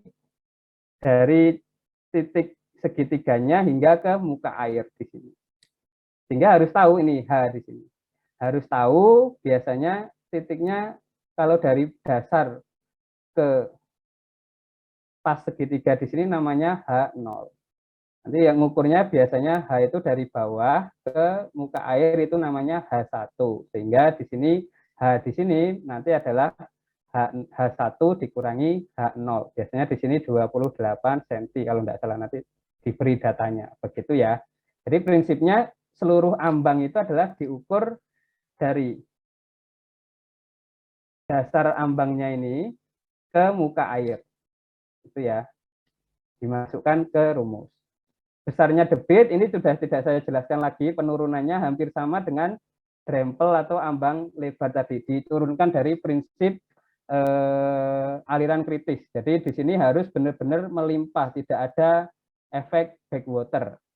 Jadi di sini ada 8/15 CD-nya CD kali tangan alfa per 2 akar 2 GH pangkat 5/2.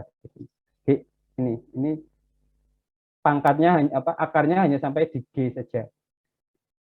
Nah, di sini hanya ketemu alfa ini sudutnya 90, berarti kan 90/2 tangan 45 berapa? Tangan 45. Halo. Satu, Pak. CD-nya di sini biasanya 0,581, 8/15 sudah koefisien sehingga Q-nya nanti ketemu. Kan tidak ada lagi toh variabel yang tidak diketahui. Gampang toh. Jadi nanti tiga ke belakang nanti cukup mengukur H ini tadi. H di atas ambang. H air di atas yang melewati. Ada pertanyaan kira-kira? Gampang. Kalau sudah ini gampang. Lanjut ya. Nah, ini langsung saja. Ini kok parameter lagi. Oh, enggak apa-apa wes. Jadi kita sudah sampai Thomson ini tadi. Nah, di sini sekarang ambang tipis. Ambang tipis segi 4 itu adalah bentuknya ini. Jadi sama. Jadi kalau ambang tipis di sini adalah yang diukur ya ketika air lewat ambangnya ini. Nah, di sini hanya berapa? Hanya berapa? Rumusnya kita lihat ya. Jadi nah di sini ambangnya ini masih buram. Nah, di sini kalian harus ukur dimensinya dulu. Oh, ini buram tadi. Nah, jadi dimensinya, jadi karena dia airnya melewati selebar ambangnya, jadi diukur lebarnya. Ini namanya B kecil. B kecil, ada nanti di sini kan ada kolam penenang, jadi bentuknya itu begini. Ini adalah kolam penenang. Aduh. Nah, ambangnya itu atau nanti setelah ini ya, ambangnya itu kecil di sini. Nah, sehingga nanti ada ini adalah B kecil, ini adalah B besar kolamnya. Nanti kita lihat. Nah, mengukur debit aliran dengan ambang tajam segi, kalau tadi segitiga, sekarang segi 4. Kolam penenang aliran itu nih sebelumnya ada pelimpah ambang, point gauge itu gini. Ketika ngukur tadi di dalam ini kan cukup susah, nanti akan ada mudah-mudahan ada gambarnya. Ada gini. Di sini sudah ada tabung ukur begitu, terus ada jangka sorong. Nah, nanti jarumnya, jadi muka air di dalam kolam ini, baknya di sini sudah sama dengan muka air di tabung di tepi di sini. Sehingga nanti tinggal mengarahkan point gauge jarumnya itu sampai ke muka air, sehingga nanti bisa diketahui H1 dan H0. H0 itu berarti ketika airnya belum melimpah, jadi diukur dulu. Ketika dia masih di dalam batas ambangnya di sini, namanya H0. H1 itu adalah ketika airnya sudah melimpah, sehingga nanti H itu adalah H1 dikurangi H0. Nah, di sini ya, jadi diukur dulu penampangnya berapa. Ini adalah B kecil tadi, terus yang sebelumnya di sini B besar baknya. Nah, ini. Jadi di sini itu sudah ada gelas ukur bukan gelas ukur apa? Intinya muka air di dalam sama di posisi ini tadi sudah sama. Nanti tinggal kalian arahkan.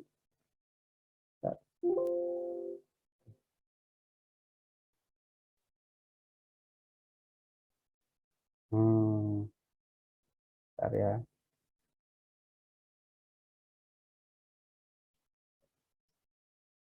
Nah, ini tinggal diarahkan jarumnya tidak kelihatan di sini sampai menyentuh muka air, itu nanti adalah angka untuk H1. Nah, dari sini berarti ini tadi ya, B besar, B kecil, nanti dari point gauge jarumnya tadi ketemu H1 terus H0, nanti rumusnya adalah ini. Nah, semuanya pada akhirnya adalah ada koefisien debit CD, CD di sini. Terus karena airnya mengalir selebar B, maka B-nya masuk. Ini kan nanti dia kan apa? Ya tadi ini adalah dari A, dari penampangnya. H di sini tinggi air dari muka air ke batas ambang di sini. H. Pangkat 5/2. 3/2 atau 5/2 nggih Bu Novi? Saya agak benar 3/2 nggih. Ini nanti dicek ya. Pak, 3/2. Ya, pangkatnya 3/2, jangan sampai salah. Angka 2G 2/3. Di sini koefisien yaitu tadi sudah ada penyesuaian dari faktor bentuk. Jadi kan tadi segitiga beda, di sini juga beda. Ambang tipis ambang tajam segi 4, ini ada koefisien 2/3 akar 2G CD. Nah, CD-nya di sini dari tabel ini. Harus tahu dulu, makanya di sini B besar dan B kecilnya dibagi dulu. Misal B besar, B kecil adalah 0, B kecil per B besar 0,6. Jadi C-nya adalah ini rumusnya. Perlu H-nya tadi kan ini. Nah, P-nya yang mana? P itu adalah tinggi ambang. P-nya itu adalah ini. Berarti. Nanti diketahui. Biasanya P itu ya berarti setinggi H0 gitu ya. Karena H0 itu kan ketika air sebelum melimpah. Jadi itu adalah P, tinggi ambang. Nah, di sini ada pertanyaan kira-kira. Jadi tadi variabelnya sudah dapat semua, masuk. Nah, Q-nya dapat. Q untuk ambang tajam segi 4. Halo, silahkan kalau ada pertanyaan. Ini tinggal satu lagi terakhir. Ini adalah tugasnya, nanti didiskusikan dengan dosen asistensi.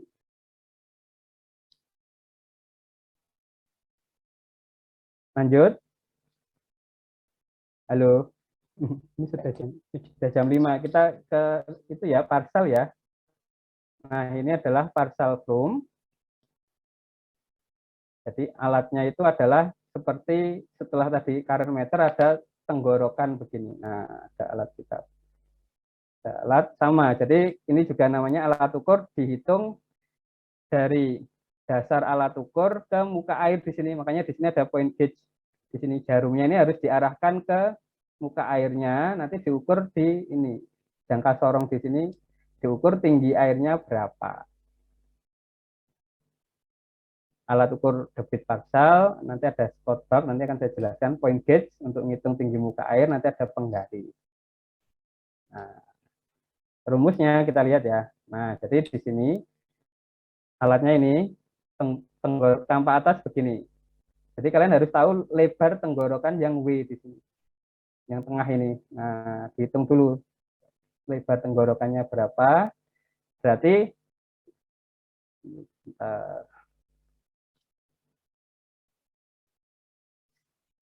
nah, tuh. Nah, ini jadi ini air dari saluran tadi current meter masuk ke parsal. Ini adalah HA. HA itu adalah di sebelum masuk ini ya. Jadi ini adalah HA. Jadi di tenggorok maaf.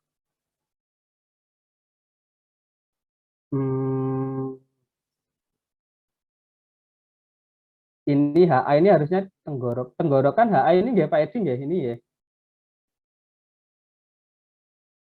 Kenapa Pak Bagus? Tenggorokan itu bagian yang lurus itu. Yang berarti HA di sini nggak? Ya. HA-nya ya, berarti HA ini kan tenggorok. HB-nya berarti dari ilustrasinya. Karena kemarin saya kira yang ini HB Pak, yang di Mister ini. Bukan ya, itu di downstream ya. Ini di dari upstream. Ini di upstream. Upstream itu sebentar. Di tenggorokan itu mulai turun dia itu. Benar, Pak Bagus. Yang Ya. itu HA, Pak Bagus. Oh, yang ini. Yang di depan itu HA. Ya, berarti ini adalah HA, berarti di Motor itu. upstream-nya ketika masuk tenggorokan berarti HB di sini ya nanti ya. Ini. Nih, kita ukur. Nah, kenapa diukur sebelum dan di tenggorokannya? Karena di sini untuk aliran kritis atau aliran sempurna itu nanti ada perbandingan HA dan HB. Bentar. Jadi suatu nanti di sini belum saya tulis kalau enggak salah ya. Jadi dicek dulu alirannya itu harus aliran sempurna, jadi enggak boleh tenggelam. Jadi aliran kritis ini yang awal ini. Nah, kalau aliran kritis di sini, maka kita memakai angka HA di sini. Nah, jadi kalau tadi lebar tenggorokannya biasanya ini sekitar 3 inci di sini ya. Jadi memakai yang ini sudah saya tandai oranye di sini. Q-nya mudah, jadi 0,992 kali HA. Jadi pengamatan di alatnya ini tadi di mistarnya tadi. Ini mudah-mudahan bisa saya play. Nah, tinggal di ini misalnya ini berapa dicatat di sini 10 cm atau berapa ini ya dari mistar ukurnya nanti dicatat. Yang dimasukkan adalah nilai HA tadi. Masuk rumus, Q-nya kan sudah langsung ketemu ini tadi. Nah, berarti kan bisa diketahui debitnya air yang masuk ke dalam alat ukur parsal. Nah, permasalahannya nanti ini ada 2 teori. Makanya kenapa ini kita menyediakan Scott valve. Jadi nanti di sini kita beri halangan gitu ya seperti tadi. Jadi di sini kita beri papan 1 begitu sehingga kalau di sini ada halangan kan airnya akan naik karena ada halangan di hilirnya. Maka akan menjadi aliran tenggelam di sini. Nah, nanti kalau aliran tenggelam berarti kan di sini harus ada penyesuaian lagi yaitu CS tadi koefisien aliran tenggelam. Jadi perlu digarisbawahi rumus-rumus aliran kritis tadi, prinsip aliran kritis ya dari aliran sempurna. Jadi belum ada air balik. Jadi kalau sudah ada efek air balik, nanti kita buat 2 kali ya, satu halangan Scott valve, terus kita tumpuk lagi 2 sehingga nanti apakah efeknya nanti CS-nya berapa. Begitu kira-kira untuk parsal di sini.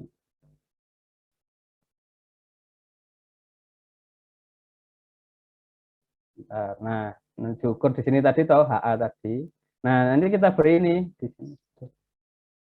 Nah, kita beri halangan di sini sehingga airnya akan naik. Jadi nanti menjadi aliran tenggelam. Jadi diukur lagi kira-kira nanti ada efek air baliknya apa enggak sehingga nanti rumusnya coba kita lihat.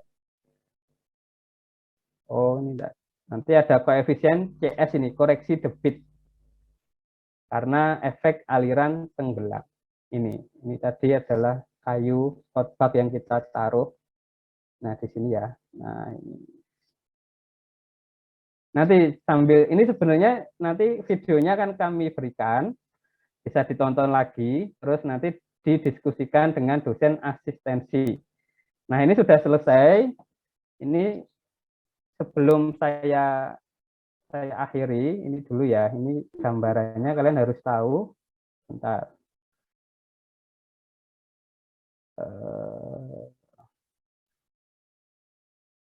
Nah, kan ini tadi kan dilaksanakan secara berbarengan. Loh.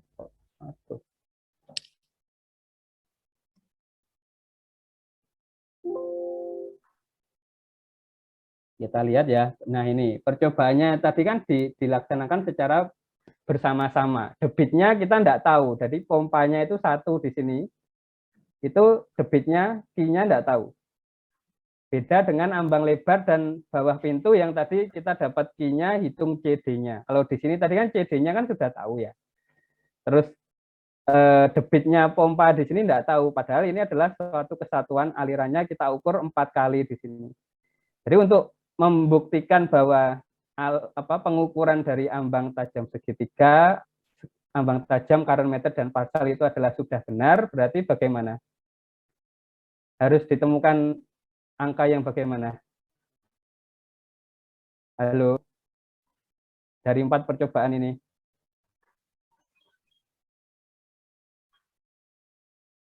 Halo? Ini tidur semua atau gimana?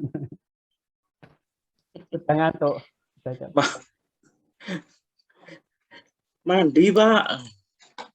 Halo, ini tadi kan debitnya kan dialirkan tadi. Kita kan ngukur, oh ambang tajam ketemu Q1 lah. Ambang tajam segi 4 Q2. Current meter tadi ketemu V kan ketemu Q juga Q3. Di sini ketemu Q4. Debitnya kira-kira sama enggak? Ini kan kira-kira hanya 20 meter lah alirannya ini, alatnya ini berdekatan. Sama apa beda debit yang dihitung, yang diukur dari 4-4-nya? Sama, Pak. Kenapa, Pak? Sama kan ya, karena Kalau ya, dekat mungkin sama, Pak. ya, karena ini kan debit hilang itu karena apa biasanya kalau di lapangan? Debitnya bisa berubah kan karena misal ada kebocoran saluran itu ya yang ngerembes banyak gitu ya. Ini kan salurannya juga sudah plesteran gitu. Jadi memang tidak ada debit yang menguap juga sedikit, ini di dalam ruangan dan jaraknya hanya 20 meter. Jadi asumsinya untuk ngecek apakah hasil kalian itu sudah benar adalah harus ketemu 4 debit ini adalah tidak harus sama persis tapi harus mendekati. Bisa dimengerti dari sini? Sehingga ini tadi, oh alatnya ada yang bentuknya segitiga, Thomson, ada segi 4, ini adalah sudah terbukti gitu ya, dengan alatnya yang bentuknya beda-beda, dengan rumus yang beda, didapatkan debit yang sama. Hampir sama lah, bukan sama persis. Bisa dimengerti sampai sini untuk 4 alat yang terakhir. Halo? Bisa, Pak. Nah, itu ya. Ini supaya ini juga saya berikan. Kenapa sih kok repot-repot harus ada tadi di saluran kita pasang bentuknya segitiga atau segi 4 atau drempel? Tujuannya adalah di lapangan adalah seperti ini biar kalian tahu. Ada ini kok error tapi bentar ya PowerPoint-nya ya. Saya stop share dulu aja.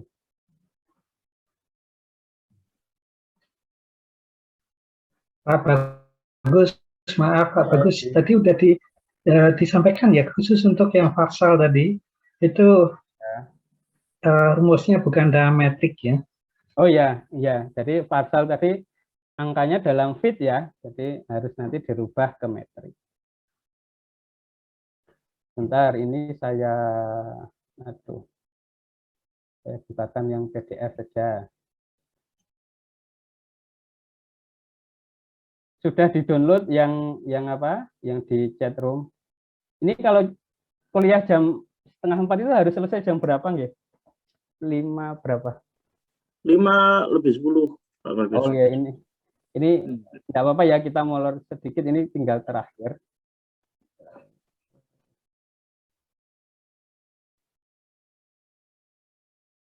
Memang agak panjang.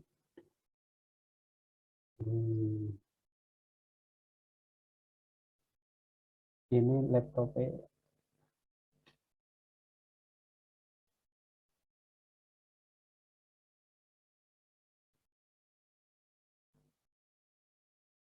Nah, ini sudah. Saya share yang terakhir. Supaya ada gambaran kenapa kok ada ambang begitu. Nah, kelihatan kan ya ini. Nah, ini kan kalian tahu, berarti ini apa? Yang ini tadi alat apa? Ini tadi apa berarti? Yang ini bawah kanan ini apa berarti? Apa tadi alatnya? Parsal, Pak. Ya, parsal. Ini memang ada yang trapesium ya. Namanya kalau trapesium itu namanya Cipoletti. Nah, ini tadi adalah yang segitiga. Ini adalah, ini kira-kira apa yang ini? Ini apa kira-kira? Atau ini sama, ini sama, tiga atas ini sama. Kira-kira dari yang sudah saya jelaskan tadi, alat ukur yang mana? Segi 4, tadi ada 2. Segi 4 tadi kan, ini kan ambang tipis, tapi sama apa enggak? Kan beda. Nah, mana tadi? Nah, ini kan dia pelat tadi. Kalau ini tadi kan ada lebar horizontalnya, berarti namanya apa? Ini kan ada ada jarak horizontal tadi.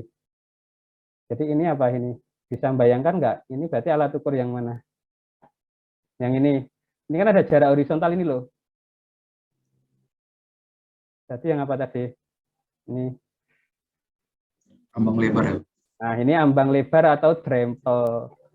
Nah, alat ukur debit ini adalah dipasang di saluran irigasi kalau di Indonesia contohnya. Jadi dipakai ini ada ambang lebar, ada ambang tajam. Karena irigasi itu apa? Irigasi itu adalah harus benar-benar air itu yang didistribusikan ke sawah itu diukur gitu ya. Jadi ada namanya juru air yang ukur. Juru air ini, jadi kalau sawahnya 1000 hektar sama sawahnya 5000, sawahnya misal 2 hektar sama 1 hektar ya dapat airnya beda kan gitu. Jadi supaya adil kalau membagi juru air ini, kalau bagi airnya tidak adil juga diprotes sama petaninya kan gitu. Sehingga kalau di Indonesia itu adalah alat ukur debit tadi dipasang di saluran irigasi biasanya setelah pintu air ini. Nah tadi kan karena kalau alat ukur tadi kan kalian sudah tahu rumusnya. Nah jadi Q tadi diukur apa, misal ambang lebar. Q sama dengan apa tadi? CD kali B kali apa tadi? H pangkat 3/2 toh? Iya, Pak. Nah, di sini berarti CD-nya kan sebenarnya sudah ada tadi 1,71 atau berapa. B-nya sudah tertentu, B-nya. Sehingga kan juru air ini kan hanya perlu nilai H saja ini toh. Tahu? Hanya di sini dia ukur, di sini ada penggaris nih loh. Ini ada pel sekali ini penggarisnya ini. Jadi nah di sini tidak kelihatan ini ya penggarisnya, sehingga dia cukup kalau pengen ngitung Q, tidak perlu susah-susah ngitung V kali A atau V-nya pakai current meter lama gitu ya. Jadi memakai alat ukur debit ini yang lebih mewakili airnya bisa diukur. Tinggal ngitung H, Q-nya dapat kan gitu. Sehingga H di sini juru airnya itu sudah memakai ini tadi rating curve yang, jadi acuannya itu adalah rating curve tadi. Jadi seolah-olah hanya sekian, Q-nya sekian. Hanya suatu saat sekian, Q-nya sekian, begitu. Kenapa gunanya tadi ini selalu membuat current meter current meter rating curve ya, grafik rating curve itu gunanya. Jadi di lapangan itu akan tahu hanya sekian langsung dapat Q sekian di semua titik. Contohnya adalah ini adalah untuk pengaturan air di saluran irigasi. Karena air irigasi itu benar-benar harus didistribusikan, harus diatur jumlahnya gitu. Kalau tidak adil, marah-marah nanti petani. Bisa dimengerti di sini aplikasi di lapangannya? Halo? Jadi tiba-tiba kalau kalian main gitu ya di saluran irigasi, ono opo sih bangunannya kok ada. Bisa, Pak. Nah, kok tiba-tiba kok ada seperti jembatan terputus ini misal, itu namanya adalah alat ukur debit bentuk drempel kan gitu. Kalau yang ini bentuk Thomson. Wes, itu aplikasi di lapangan. Wes, ini sudah hari ini saya akhiri. Ini boleh kalau masih ada pertanyaan, boleh, ini mungkin 5 menit saja sebelum maghrib. Kalau tidak ada bisa. Izin bertanya, Pak. Ya, silahkan. Saya masih bingung, Pak, untuk yang di parcel untuk menentukan yang HA-nya. HA sama HB-nya, Pak. Coba ya. Nah, HA dan HB nanti diberi datanya ya. Jadi HA itu adalah ini. Nah, jadi ini kan tenggorokannya. HA itu ditentukan oleh mistar ini. Nah, ini nanti sudah kami beri nanti, HA sekian. HB berarti HB itu adalah di sini, berarti di tenggorokan di sini ya. Tenggorokan itu ditandai oleh ini ketinggian air yang diukur dengan jarum ini. Nah ini Ini kan waktu dia turun di tenggorokannya ini. Nah, jadi nanti HA dan HB-nya akan kita berikan. Tapi karena rumus parsial itu aliran sempurna itu adalah yang digunakan hanya HA saja. Tapi nanti harus tahu, nanti ada, kalau tidak salah ya, ada pembagian HA per HB, nanti angkanya harus berapa, itu untuk mengidentifikasi, oh alirannya tenggelam, kalau nilainya sekian, oh alirannya sempurna atau kritis tadi. Jadi untuk itu, kenapa di sini diukurnya memang di sini kan HA semua di sini ya. Kenapa di sini harus mengukur yang di tenggorok HB ini adalah untuk itu, untuk supaya tahu oh jenis alirannya tenggelam dan kritis yang ini.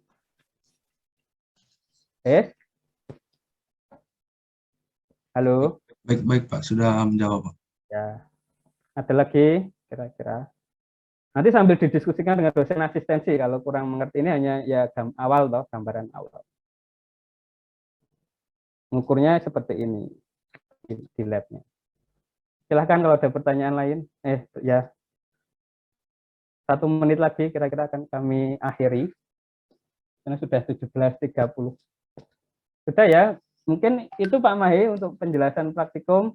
Nanti gini, kami dosen-dosen lab hidro terbuka. Kalau memang belum mengerti, nanti bisa dilihat videonya. Kan kami share linknya. Kalau belum mengerti juga bisa ditanyakan ke dosen kelas masing-masing atau dosen siapapun, ada Pak Edi, ada saya, boleh. Itu ya, jangan, kita terbuka untuk ditanyai. Sudah, saya akhiri, saya kembalikan ke Pak Mahendra. Terima kasih. Baik, terima kasih Pak Bagus atas penjelasannya. Ya, mungkin secara lebih detail nanti akan dipandu oleh dosen asistensi masing-masing. Cuma silahkan nanti Anda belajar dulu ya.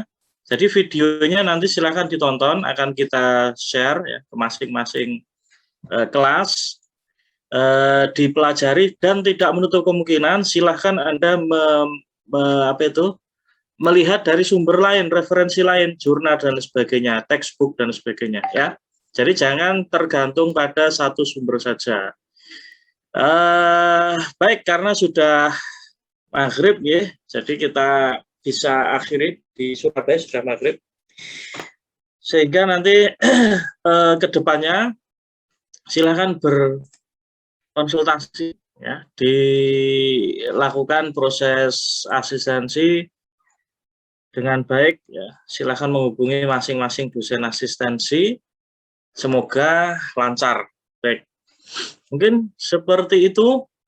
Kita akhiri dulu. Terima kasih atas kehadiran Bapak Ibu dosen semuanya, kemudian juga para mahasiswa. Semoga kegiatannya lancar. Oke, baik.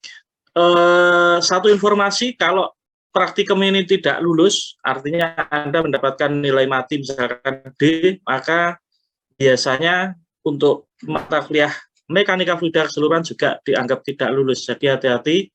Nanti untuk proses asistensi harus benar-benar Anda lakukan dengan baik ya. Tolong diperhatikan itu. Baik, terima kasih atas perhatiannya. Assalamualaikum warahmatullahi wabarakatuh. Selamat sore. Semoga tetap sehat semuanya. Oke, kita akhiri ya. Saya akhiri.